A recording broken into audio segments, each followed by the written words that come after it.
Thanks for joining us. I'm Jeff Vaughn. And I'm Elsa Ramon. We start with Campaign 2016. A story was released today by the National Enquirer accusing Ted Cruz of having 5 mistresses. Last night we posed that question, how low could the GOP race go? Well, tonight we see that they may not have even come close to hitting bottom quite yet. For more on the, sad to say, sordid details of today's accusations, we bring in political reporter Bryan to bring us up to speed on today's drama. You know, if this thing gets any more bitter, somebody's going to get hurt. It's really getting serious. It's been moving in that direction for weeks now, and tonight the Republican presidential contest finally has fallen deep into the tabloid abyss.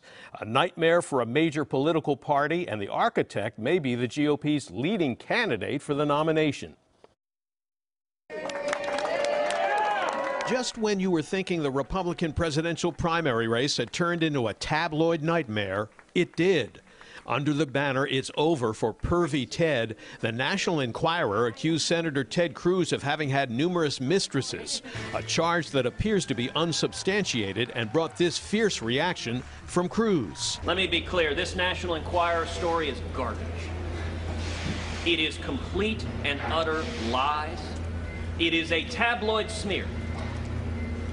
And it is a smear that has come from Donald Trump and his henchmen. The debate grew fiery on CNN when a Boston newspaper columnist and Trump supporter challenged Cruz's former communications director, Amanda Carpenter, who was named in the Enquirer article as being one of Cruz's mistresses, to denounce the report. You were named, Amanda. Will you denounce this story, or will you confirm it? I mean, what's out there is tabloid trash. If someone wants to comment on it, they can talk to my lawyer.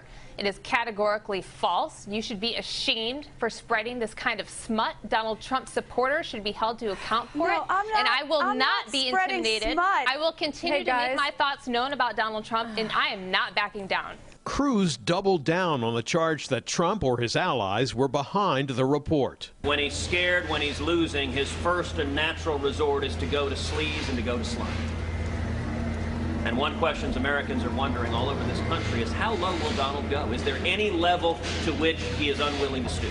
Trump claims the Cruz story did not come from him, posting on Facebook, "I had absolutely nothing to do with it, did not know about it, and have not as yet read about it.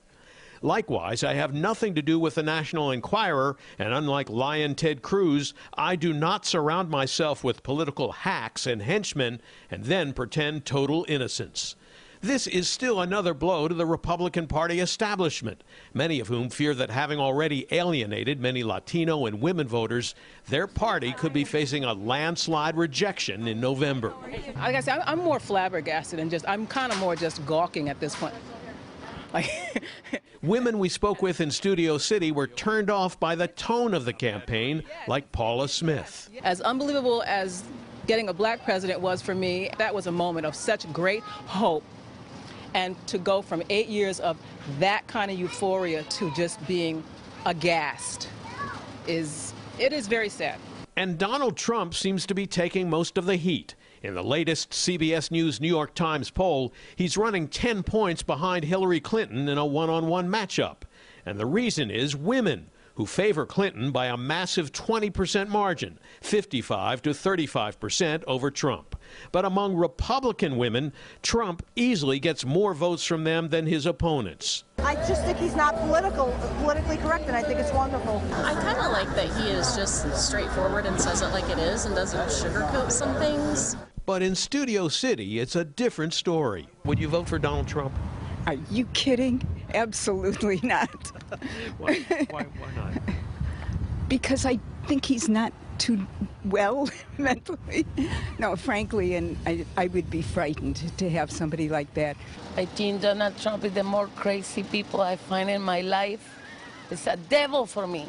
It's crazy. I take it you wouldn't vote for him? No, never, never. Well, another danger signal for the Republicans if Donald Trump wins the nomination. For the first time today, Ted Cruz did not pledge to support Trump if he does get the nomination and indicated he might not. Cruz told reporters he doesn't make a habit out of supporting people who attack my wife and attack my family, Jeff. Well, Dave, I'm sure that the Democrats are celebrating all this infighting between the GOP, but is this to their advantage at all, you think? Well, it is a long way until November, as we were talking about before. The Democratic leadership may not be popping champagne corks yet, but you better believe they're already celebrating behind closed doors. In fact, the chairwoman of the DNC said today she wants Trump to talk every single day up to the election and just keep spewing and spewing.